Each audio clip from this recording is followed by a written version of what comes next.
Alors, je pense qu'il est maintenant important de parler des caractéristiques comme telles de la communauté d'apprentissage professionnel ainsi que des stades de développement. Et nous a permis également de déterminer 3 stades de progression d'une école. Le stade d'initiation, le stade d'implantation et le stade d'intégration. Lorsqu'une école est au stade d'initiation, la vision de l'école est peu partagée.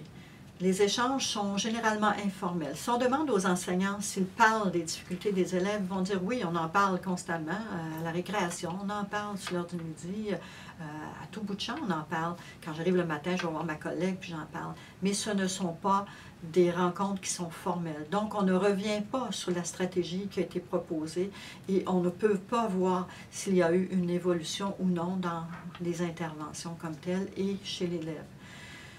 Quand on est au stade d'initiation, les rencontres sont aussi peu efficaces, c'est-à-dire qu'il n'y a pas nécessairement un ordre du jour. Ou s'il y a un ordre du jour, il n'est pas nécessairement respecté.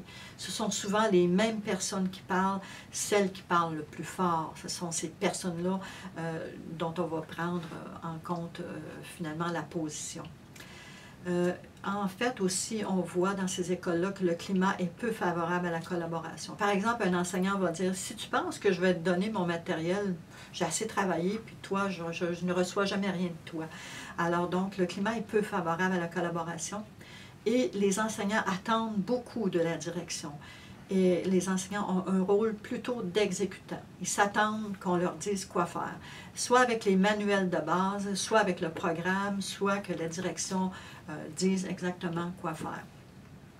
On sent que les enseignants travaillent en silo, c'est-à-dire que c'est leur classe et leur petit domaine personnel, et puis qu'elles aiment ça comme ça. Alors donc, on voit plus un travail en silo. Quand les gens se rencontrent, les thèmes sont multiples. Par exemple, il n'y aura pas de fil conducteur d'une rencontre à l'autre. Une fois, ça va être de parler du comportement des élèves. La fois d'après, ça va être l'organisation de la soirée avec les parents. La fois d'après, ça va être de parler des difficultés en lecture. La fois d'après, ça va être de parler des difficultés en mathématiques. Donc, il n'y a pas de fil conducteur et on s'aperçoit bien qu'il n'y a pas de priorité dans les apprentissages qui ont été identifiés, pas plus que les apprentissages essentiels.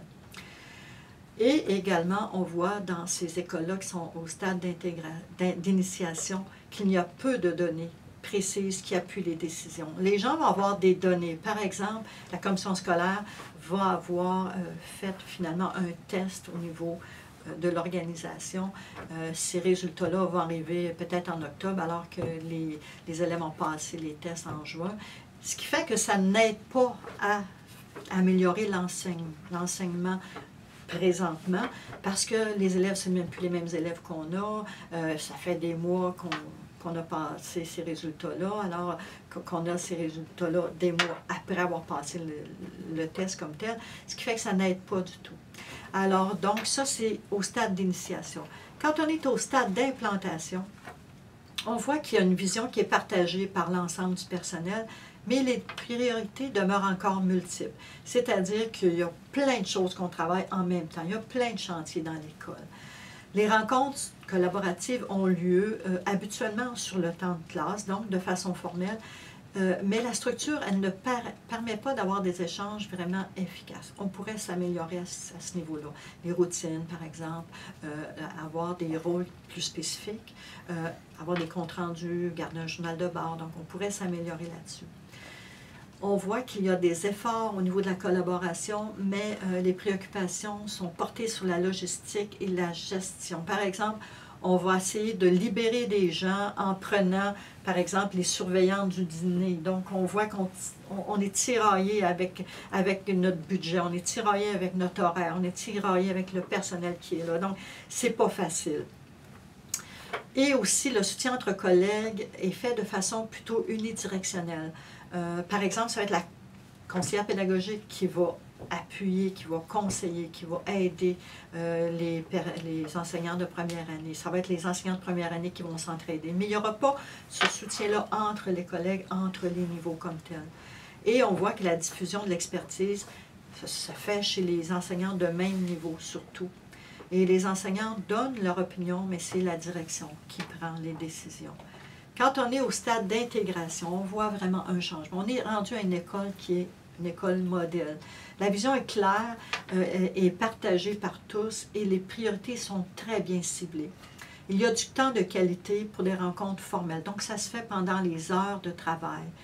Les structures des rencontres est très efficace et le groupe est capable de s'auto-gérer. On ne dépend pas nécessairement d'une accompagnatrice, on ne dépend pas nécessairement de la direction d'école. Et on voit une culture de collaboration qui est vraiment mise en place. Il y a un esprit critique constructif et le leadership, il est partagé. Les enseignants se considèrent experts de la pédagogie et sont capables de prendre des décisions et des responsabilités. Quand les gens se rencontrent, on vise l'amélioration de l'apprentissage des élèves.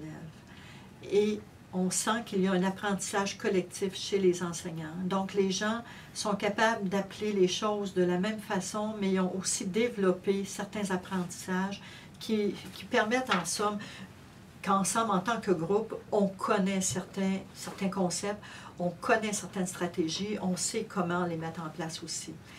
Lorsqu'on se rencontre, les thèmes sont choisis en fonction des préoccupations liées à l'apprentissage des élèves et non pas uniquement pour finalement faciliter la tâche des enseignants. Mais c'est vraiment lié à la préoccupation quant à l'apprentissage des élèves. Les décisions sont basées sur des preuves, donc il y a des données très précises. Et on en fait une analyse qui est suffisamment complexe pour s'interroger si nos interventions ont porté fruit. Alors, si vous voulez faire un exercice suite à ce que je viens de vous dire, vous pouvez essayer de situer votre école par rapport à ces 3 stades-là. Alors, pensez à votre école et puis situez-la par rapport aux 3 stades décrits.